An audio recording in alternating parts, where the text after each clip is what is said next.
Hi, this is Julie Chance with Action Strategies by Design, and I am with Samantha Martin, who is the owner of the Mat Yoga Studio with locations in far north Dallas and Plano. Although, Samantha, I guess now you could actually say that you have locations all over the Metroplex and maybe all over the country. Yes, definitely. And we'll talk a little bit more about that as we go through this. The topic is resilient leadership, and I invited Samantha to be on this because of what she's done and how she proactively acted once the announcement that all gyms and yoga studios and exercise places had to close. So Samantha, it seems like to me, and my memory could be wrong here, but that I got an email from you very shortly after the announcement was made, saying that you were putting videos up on YouTube, and also that you were going to be Zooming classes, doing live classes via Zoom. So tell me a little bit about how you came up with that plan, when you came up with it, and just a little background information. Okay.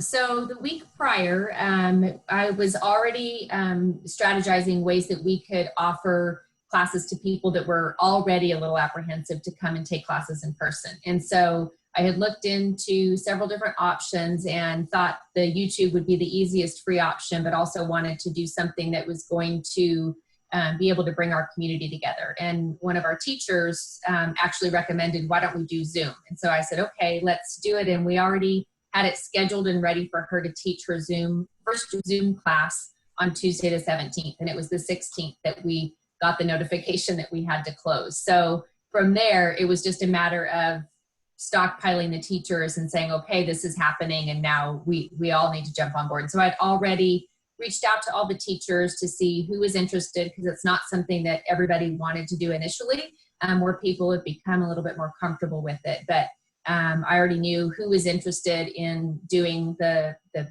at least video recorded classes. So that worked out pretty well in our favor. Yeah, absolutely.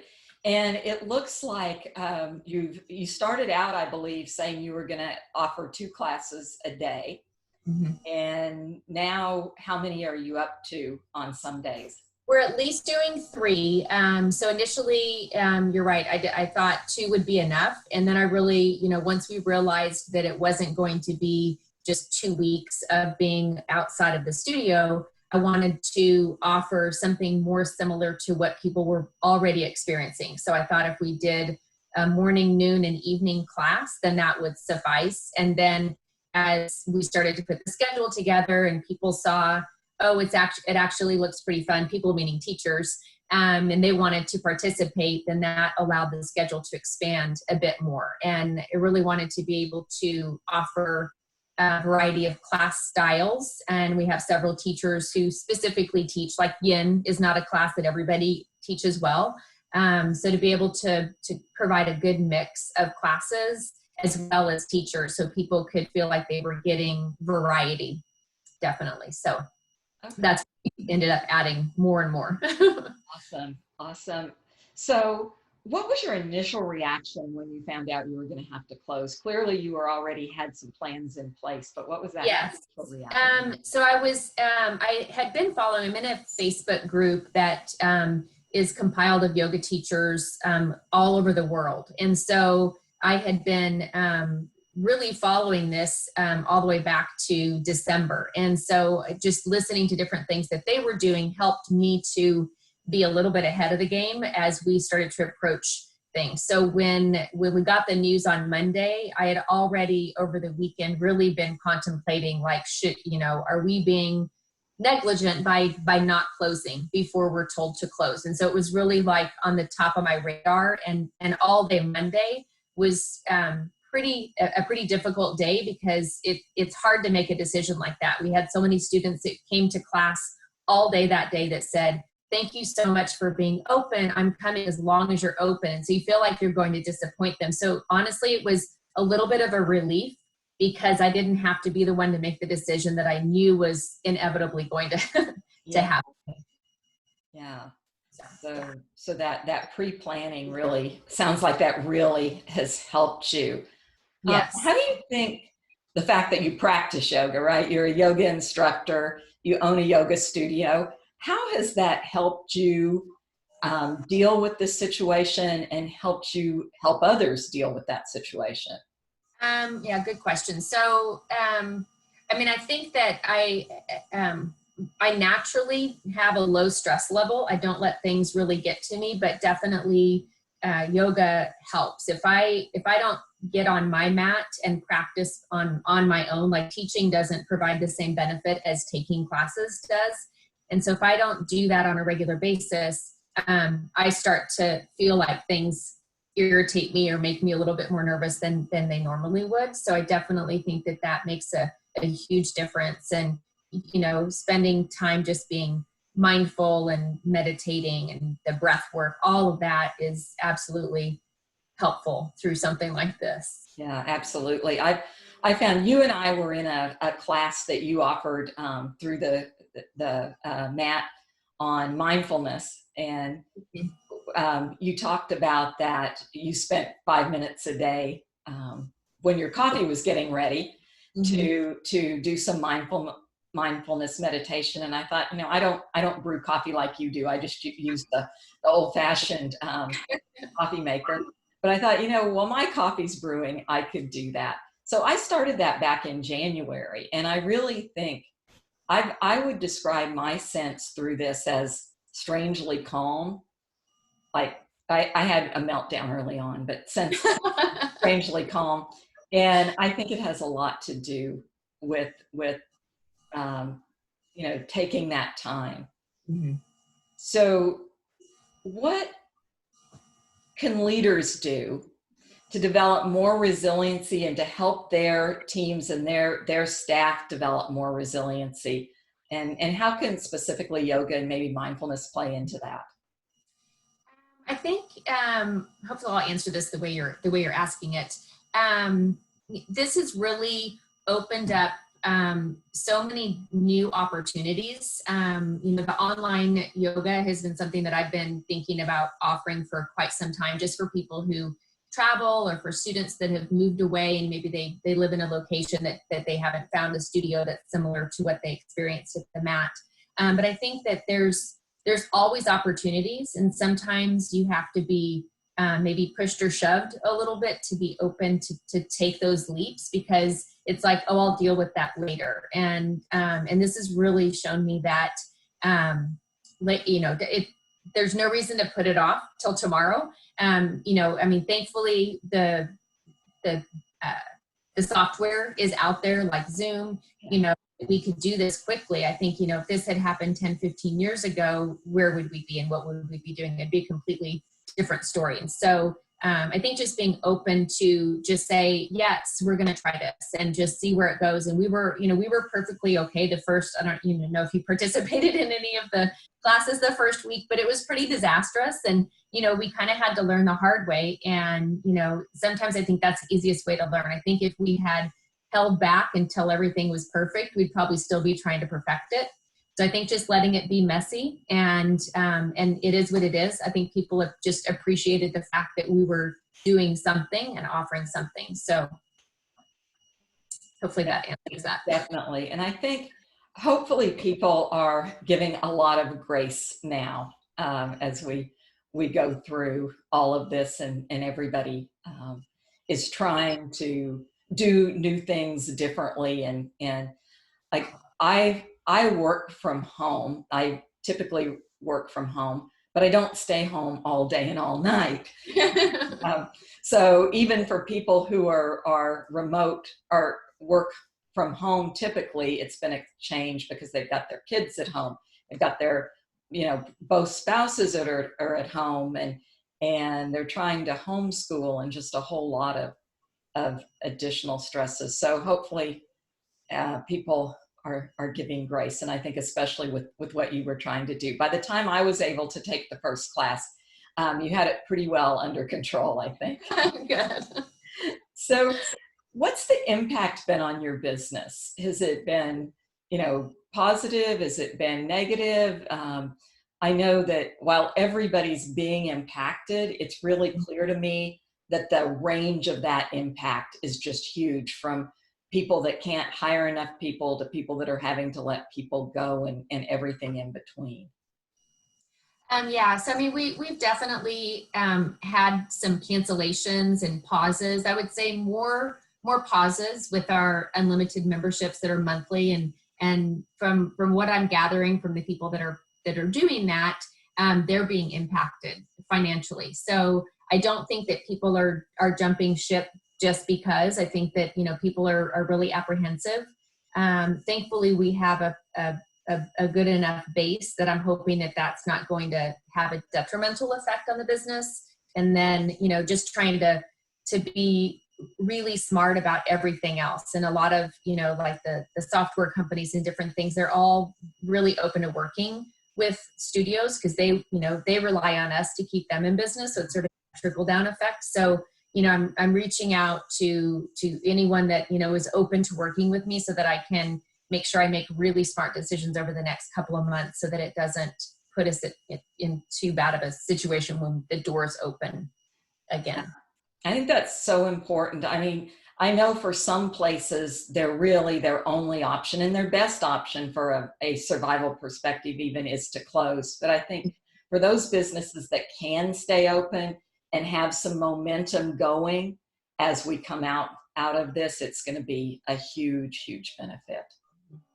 So I think you kind of already answered this question, but I was on the 11 o'clock class on Sunday, and there were almost 60 people on it. I was on the yin class last night, and there were almost 30 people on it, which is, from what I've experienced, quite a bit for a yin class, because as you mentioned, it's a little bit of a different type of class. So is this something that you think you might continue, the virtual classes, something you might continue even when you can reopen the studios?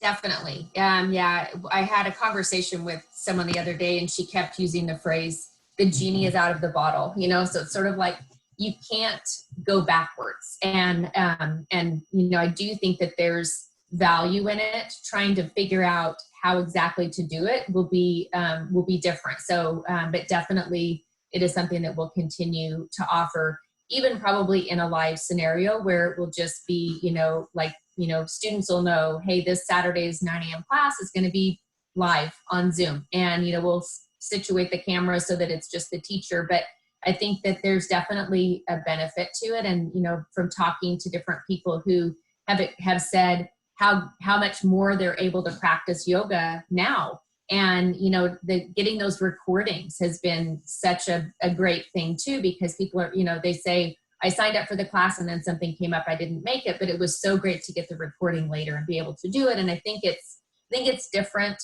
I guess my take on it initially of why I hesitated before is I thought there's, other things out there with like what I would classify as like famous yoga teachers.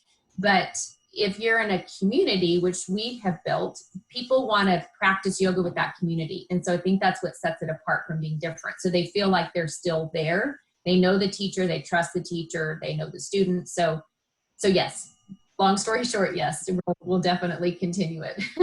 Yeah, I think one of the things that I noticed, and had somebody asked me this ahead of time, I wouldn't have said that it was something really important, but that it was the teachers that I was familiar with. And I've gotten an opportunity to take some classes with teachers that I wasn't familiar with, so yeah, which has been awesome as well. But to just hear that voice, that voice that I was used to, was very, very comforting. And I was thinking earlier today that, when you're in the studio, there's that condensed energy, there's a lot of energy in a small space.